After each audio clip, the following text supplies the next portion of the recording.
अस्सलाम वालेकुम रहमतुल्लाहि बरकातुहू। अज़ीज़ तलबा व तालिबात, एक बार फिर से इस्तकबाल है आपका डिजिटल स्कूल में। आज हम जमात 5वीं मज़मून माहौल का मुताल्ला हिस्सा दोम सबक नंबर 9 मुस्तकिल ज़िंदगी और शहरी तहज़ीब इस सबक का मुताल्ला करेंगे। उससे पहले डिजिटल स्कूल को सब्सक्राइब कीजिए, साथ ही साथ बेल आइकॉन के बटन को भी प्रेस कीजिए। डिजिटल स्कूल इस एंड्रॉयड ऐप को आप ज़रूर डाउनलोड कीजिए। प्यारे बच्चों, ये फ्री है, इसमें तमाम मज़ामीन के वीडियोज़ अपलोड किए गए हैं। प्यारे बच्चों, इस वीडियो में हम सबसे पहले धात का इस्तेमाल देखेंगे। आपके सामने देखिए, बल्गारिया की खुदाई से हासिल शुदा सोने की कदीम अशिया है। तो देखिए प्यारे बच्चों, ये कुछ सोने के औजार हैं। हमें तजस्सुस होता है कि इंसान ने सबसे पहले किस धात का इस्तेमाल किया था। तो यूरोप के म्यूज़ियम यानी अजायब खाना में मौजूद पुरानी अशिया के ज़ख़ीरे की दर्जाबंदी करने के लिए क्रिश्चियन थॉमसन नामी एक माहिर ने सही ज़मानी तरीके पर अमल किया।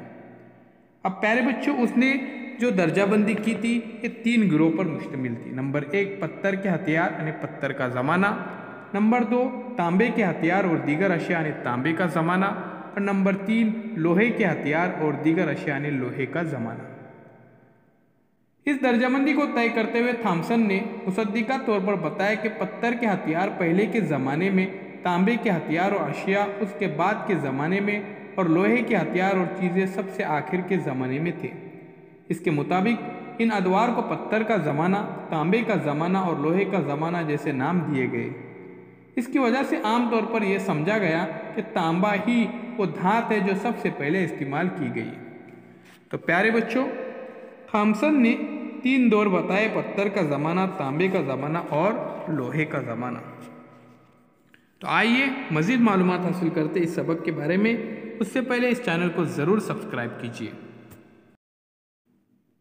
सोना कुदरती तौर पर नरम होने की वजह से हथियार और औजार बनाने के लिए इसका इस्तेमाल मुनासिब नहीं था।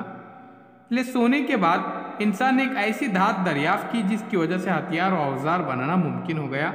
वो धात तांबा थी। जिस ज़माने में तांबे का इस्तेमाल शुरू हुआ उस ज़माने को तांबे का ज़माना कहते हैं। तो आइए बच्चों, शक्ल नंबर 9/2 में देखिए। यहाँ पर आपको मिट्टी का बर्तन बनाने वाले पहिए को लगाया जाने वाला चकमाक का नोकदार पत्थर यानी पहिया इस पत्थर पर मुतवाजन होकर तेज घूमता है। इस नोकदार पत्थर को महवरी पत्थर कहते हैं। तो देखिए यहाँ पर महवरी पत्थर नजर आ रहा है। उसी तरह से बर्तन बनाने के लिए घूमती हुई तख्ती का इस्तेमाल करने वाला कदीम मिस्र का शख्स भी आपको नजर आ रहा है। तो तांबे का ज़माना नत नई तहकीकात, दरियाफ्त और तेज़ रफ्तार तब्दीलियों का दौर था।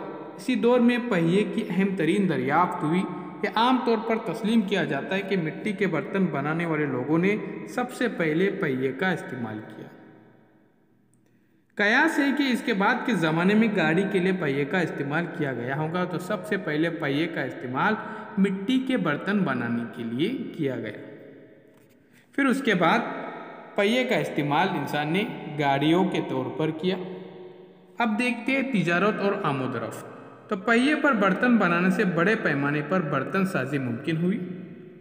इस दौर में खूबसूरत नक्श व निगार के रंगीन बर्तन बनाए जाने लगे। इस तरह के बर्तन और दीगर मुख्तलिफ किस्म की चीज़ें बनाने वाले माहिर फनकार कारीगर काम के सहूलत के पेश नज़र गाँव में एक मकाम पर बसने लगे। अब प्यारे बच्चों, आपके सामने जो तस्वीर नज़र आ रही है यहाँ पर, ये पहियों पर चलने वाली गाड़ियाँ सबसे पहले मेसोपोटामिया में इस्तेमाल में लाई गई थी। तो दूर तक फैली हुई तिजारत, साथ ही साथ माल की तेज़ आमदरफ्त और बड़े पैमाने पर पैदा करने वाली पैदावारी मराकज़ की वजह से मुख्तलिफ़ किस्म के काम करने वाले अफराद एक मकाम पर जमा हुए। फिर शहर बसने लगे। बढ़ती हुई तिजारत और पैदावार का मुस्तकिल तौर पर इंदराज रखना ज़रूरी हो गया। इशाराती अलामतें और निशानात इंदराज करने के लिए पहले के ज़माने में भी इस्तेमाल हुआ करते थे। अब ये तस्वीरें देखिए कि हड़प्पा तहज़ीब यानी सिंधु तहज़ीब ज़ैली बर्रे आज़म भारत की सबसे कदीम शहरी तहज़ीब थी।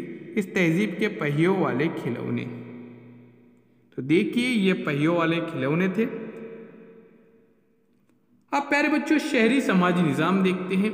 तो चलिए शुरू करते हैं। ये सच है कि दुनिया भर की शहरी तहज़ीबियों के उभरने और तरक्की कर जाने के से पुष्ट एक अहम वजह तिजारत की बेपनाह तरक्की और खुशहाली थी। लेकिन इस शहरी तहजीब की बुनियाद पत्थर की जदीद ज़माने की ज़रई तहजीब के सहारे थी। अब ये तस्वीर देखिए कदीम इशाराती इलामतों और निशानात की मिसालें।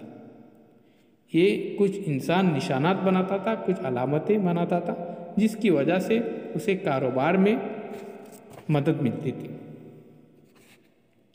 तो ज़रई तहजीब में पनपने वाली अकीदत शहरी तहजीब भी गैर मुतासिर और बेरोक टोक रही।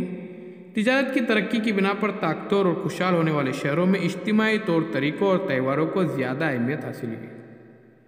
तो प्यारे बच्चों, इस मुख्तसर वीडियो के अंदर हमने मालूमात हासिल किए शहरों का क़याम और रस्मुल ख़त, शहरी समाजी निज़ाम, साथ ही साथ तिजारत और आमदरफ्त, पहिए, उसके बाद पहियों का इस्तेमाल, साथ ही साथ धात का इस्तेमाल। उम्मीद करता हूँ ये वीडियो आपको पसंद आया होगा। तो चैनल को सब्सक्राइब कीजिए, लाइक कीजिए, इस वीडियो को ज़्यादा से ज़्यादा शेयर कीजिए। शुक्रिया आपका।